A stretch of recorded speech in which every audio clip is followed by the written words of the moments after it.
Let's welcome in Tom Murphy into the program this morning. We'll get Tom's thoughts on some baseball coming up. I do want to ask him first. Tom, you were the one that asked Sam about his contract situation, and he gave you about a minute or so long answer. I know that you and your team over at Whole Hog will probably get some more intel later this week via the Freedom of Information Act. But what did you make of what it sounds like Sam Pittman's contract is going to be? Right. Good morning, everybody. It's good to be with you. Right before the scrimmage started, there was a buzz in the building. A lot of folks ringing the surface at Walker Indoor, and it just started kind of trickling out that the way it was. I heard it was that Pittman's agreed to his deal. It's going to be a lifetime contract. Well, Sam's already made that pretty clear that he wants to stay here the rest of his coaching career. He's got the retirement place down in Hot Springs he's really happy about and proud of, and so I think it's just a matter of what the numbers represent, and I think for all the prospects who were on campus, they wanted to make it crystal clear.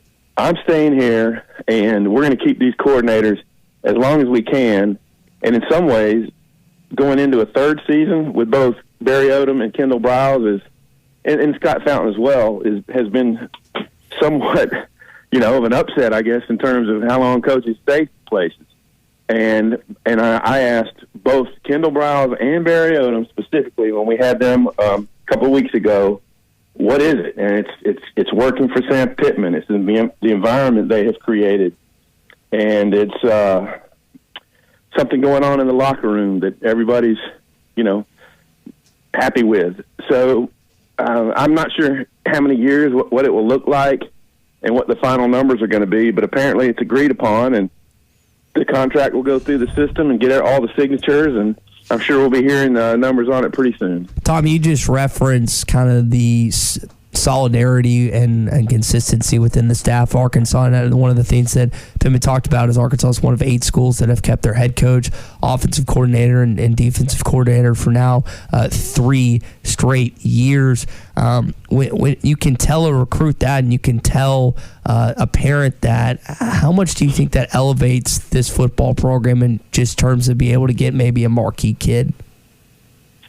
It certainly doesn't hurt, especially when you see the results on the field from where Arkansas had been and to where they were last year, where you're in Tuscaloosa, Alabama, and you score a touchdown with a minute something left in the game that pulls you within 7, and you're kicking an onside kick that if you recover, you have a chance to go tie Alabama, which we know what they did after that. So it's meaningful. There's certainly a vibe about it. And to me, Arkansas coaches have always said if we get them to campus, when they see the environment here, the lifestyle, what NWA is about, we can sell them on it. And I think there's some truth in that. And now with NIL, you've got all the opportunities that kids can come on board and get, agreements and stuff. And so there's a real attitude around NWA and Arkansas athletics that if we can do this, in track and field and baseball, we can do it in any sport. And you get that vibe. And, parents, when you read all the recruiting stuff that the recruiting guys write, parents enjoy the visits. They like what they see. And so, I don't know. It's translated to good recruiting success. I want to ask you one more on the contract, then we'll get to the actual practice from Saturday. But I'll be interested, Tom, to see the structure. We know that he kind of gave us a little nugget there on the non-compete, so the buyout may not be as juicy. But with Jimmy Sexton involved, I'll be interested to see if there's some of the things that Hunter Yurachek likes, which is the built-in incentives for win totals. Hey, you make more as you win more. Those are things that have not been hallmarks of a lot of contracts around college athletics. I'll be interested to see if any of that type of structure or language survives with Jimmy Sexton now involved. Do you have a thought on whether or not some of those kickers will be in there based on wins? Because that's kind of been unique with Sam's agreements and Hunter Yurachek's agreements. Exactly, and I think that's part of probably the biggest give and take that they had to negotiate during all this is that Hunter, he is been outspoken pioneer of, if my coach has a losing record, why should he get X buyout? And you apply that to Chad Morris, which was done right before, right as he got here.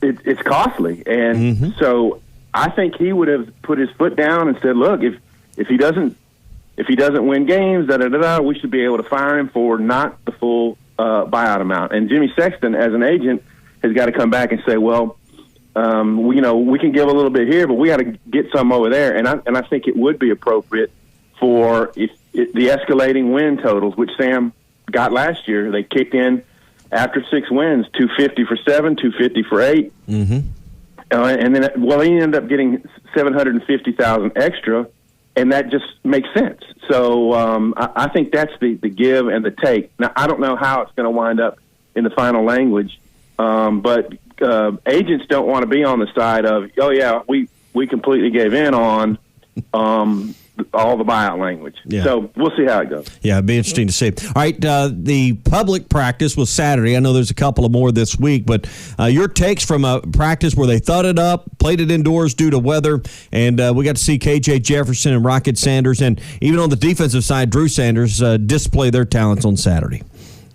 Yeah, we did. And, it's an unfortunate thing. We have to move the entire the entire practice, everything, the bleachers and all, into the indoor part in the span of a morning. But I thought, given all the circumstances, it worked out well. I don't know what it was doing outside at the time, because Sam Pittman asked us that on the Zoom. Do y'all know what it did? No, we were inside the whole time. But it was, it was threatening, and there was a chance for rain and lightning out there. So I think they pulled it off as well as they could. A ton of recruits in there and parents. And as far as how the game went, other than Torian Carter, something with his knee, and I have not heard the results or anything yet on what the extent of his knee injury is, but it was a good practice. And what we've seen throughout spring, at the snap of the ball, the defense has gotten penetration, has gotten some pressure. Now, I thought the first unit on offense handled it better. KJ had a little bit more time to operate. Sanders had a 54-yard touchdown run early on. The deep ball that they've been getting to Malik, I want to say they tried it, but this time it was well defended. So all in all, I think defense probably a little ahead of the offense, and you'll see that oftentimes in spring and fall camp. So nothing to worry about in terms of, I think KJ Jefferson's going to be a better leader, a more consistent player on the field. They don't have a prototypical defensive end, and yet they got a few sacks in the game. Isaiah Nichols got good penetration. Zach Williams had a sack. Eric Thomas had a sack. The DNs they have on campus are getting better. And Drew Sanders was running. He had an angle on Malik, but sometimes Malik gets around the angle on people, and Drew Sanders raced him to the edge and got him for a 1-yard loss, which was an amazing play.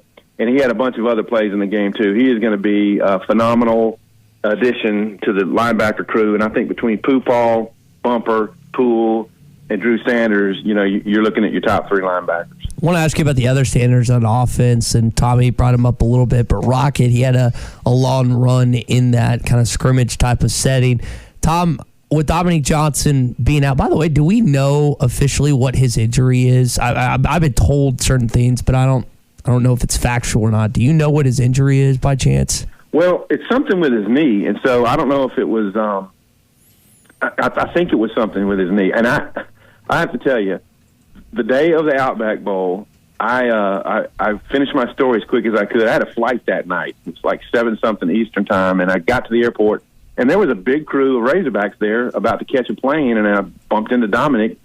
How's the leg? And he's like, and I think he said, it's something with my knee. It's going to be all right. But apparently, they needed surgery on it, so maybe it was arthroscopic. I'm not sure. I do not know.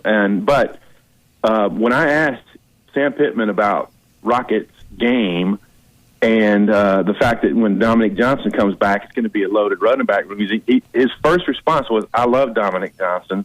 I'm ready. I can't wait for him to get back. So they're going to have a running back crew because you add DeBinion and Joyner to it, and A.J. Green and Javion Hunt. They've got a running back room I think you compare favorably with anybody in the country. Who can catch the ball the best out of that running back group? Because I don't think you've still seen a number one or a true playmaker emerge at wide receiver yet. And I know Burke's shoes are large to fill, but you may see some passes being caught by the running backs in a higher number this year. I think they're going to have to spray it around. I mean, Trey Knox had a good scrimmage game, and he just came back from his concussion. And I say it on your air all the time. He's one of my favorite Razorbacks. He's an engaging personality. He's bright. He's funny. And as he said the other day, I think I can make a lot of money playing tight end. And that's, the selling point. So he's going to catch balls. And I referenced this touchdown earlier in the show. The touchdown that brought Arkansas within a touchdown of Alabama was a Rocket Sanders catch in the end zone that got reviewed. It was an unbelievable catch going to the ground. He can catch balls out of the backfield. I think all of them can. Dominic Johnson caught the one against LSU. Now, he was wide open, but that was the back-breaking play. I mean, the play against LSU when KJ scrambled out of pressure and hit Dominic. So I think all their backs can catch the ball. And, yes, I think Jaden Hazelwood is going to be a tremendous addition. I think Keytron Jackson is going to have a better season. Warren Thompson and Bryce Stevens and a few other of these guys, Jaden Wilson, they've just got to be more consistent at catching the ball. I mean, we've seen drops in this camp, and we saw some in the game the other day. But I just don't think there's going to be a guy who catches 66 passes for 1,100 yards like Burke. They're just going to have to spray it around more, and hopefully they've got a guy good enough that draws safeties and then can make things happen for other players. By the way, one of the first plays of the game, Jaden Hazelwood went deep. This might have been the first snap. Went deep, and they hit Trey Knox, who was wide open, crossing. And the speed's going to pull some defenders away and leave stuff over the middle open. Tom, great insight. It was a full weekend on the Hill in Fayetteville, and we'll talk to you on Thursday, and you can give us a preview of Garth Brooks, I guess, later this week. I like the sound of it. Thank y'all. All right, Tom Murphy, Arkansas Democrat-Gazette with us here on the Morning Rush. Is your number one source for all your betting needs, sports info, and odds. Find all the latest sports developments, including this week's odds for the Masters Championship and the start of Major League Baseball season. BetOnline is your continued source for all your sporting wagering needs, including live betting and your favorite Vegas casino and poker games. It's super easy to get started, so join today. Learn why everyone is saying BetOnline is the fastest and easiest way to wager on popular sports and games. Bet online, where the game starts.